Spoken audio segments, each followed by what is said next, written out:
Hey guys, I'm Alora. And I'm Dustin. And we're Likely Lost. And today we're going to talk about if couples can survive RV life. Let's go.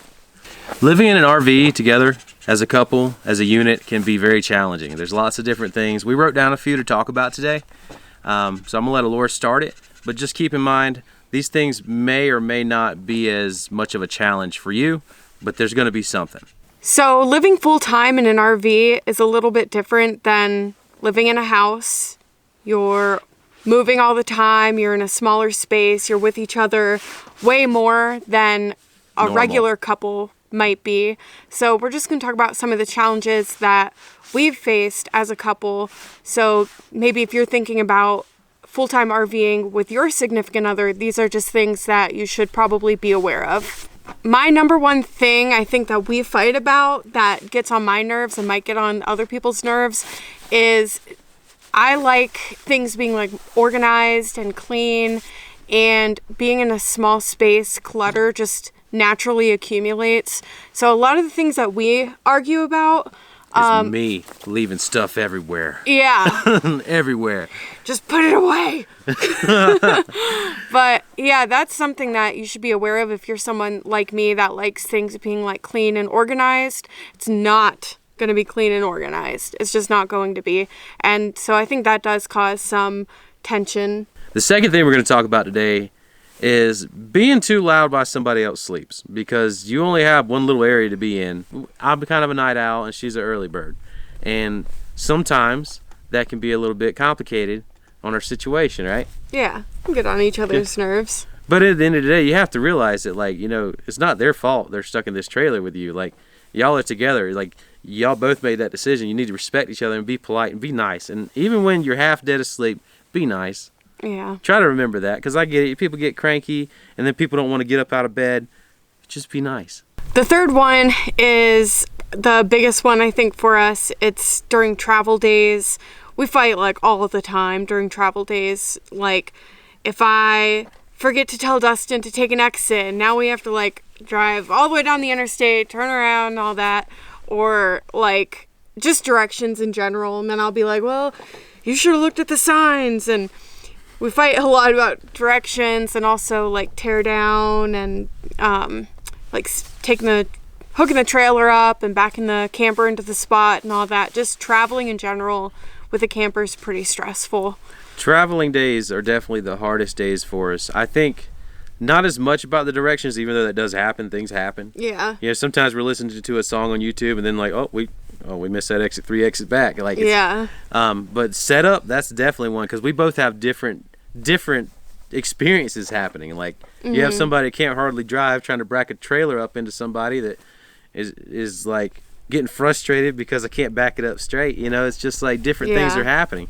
And when I know she's telling me the right thing to do, I'm just doing it wrong. I don't know if I am, though, because I've never backed up a trailer. So like when it's time for you to turn, I don't know completely when you should start turning the thing, you know? So it's like kind of hard to do that, and then it does get frustrating. I mean, it just happens. I think it happens to all of us, because just about like everybody I've seen set up, there's always some kind of like weird conversation. Bickering. Everybody gets close, like, you better not do that, Martha. But bickering, cussing. Yeah, you're stupid. But yeah, it's a stressful situation, and for people like us, like, you know, we do short bursts. Like, we went to Montana. That took a month. We did a lot of parking there. But then we stayed in Montana for like months. 6 months. And made a trip down here. And you know, our hardest back end was into this site. And it was only because it had they had 2 turns to get in here a certain way. And Alora's not driven it before. She doesn't know when I need to start cutting it. You know, so, and it's just frustration. But yeah, and then you open up the door to your camper and you realize there's coffee spill everywhere, holes in the wall, furniture's flying around. You're like, oh my, why do we do this? I know. I just go back to the truck and sit. I think, yeah, so maybe some good tips for when you're arguing, just trying to give each other space. I really liked having my hammock in Montana, because like anytime I got like frustrated or mad, I could just go and hammock in the fresh air, have some me time. I think that's really important. Yeah, and I don't think it's weird at all that you need a little bit of space from time to time. Yeah, I mean, we have one vehicle, and like, what am I going to do? Go have fun without you? Like, I don't want to do that. Yeah. That sounds like I'm going to feel guilty and bad and lonely. Yeah. And I don't want to go without you. So I think she had her hammock back in Montana, and I got my truck that I run and sit in every once in a while. You can just cool off, and then, you know, I think all relationships are hard, but you just have to really work at it. And sometimes it doesn't always work out. And the reason that we're making this video is because two of our favorite channels that got us into RVing, Thomas and Stacy from I'm Not Lost, I'm RVing. Thomas, you know, deleted all his videos, changed the name to Baseweight. You guys should check them out. You know, they're really cool RVers. But he just came up on his channel and said that him and Stacy haven't been together for a year, and then also Fate Unbound. You know, who knows where they are? They just 10 months ago,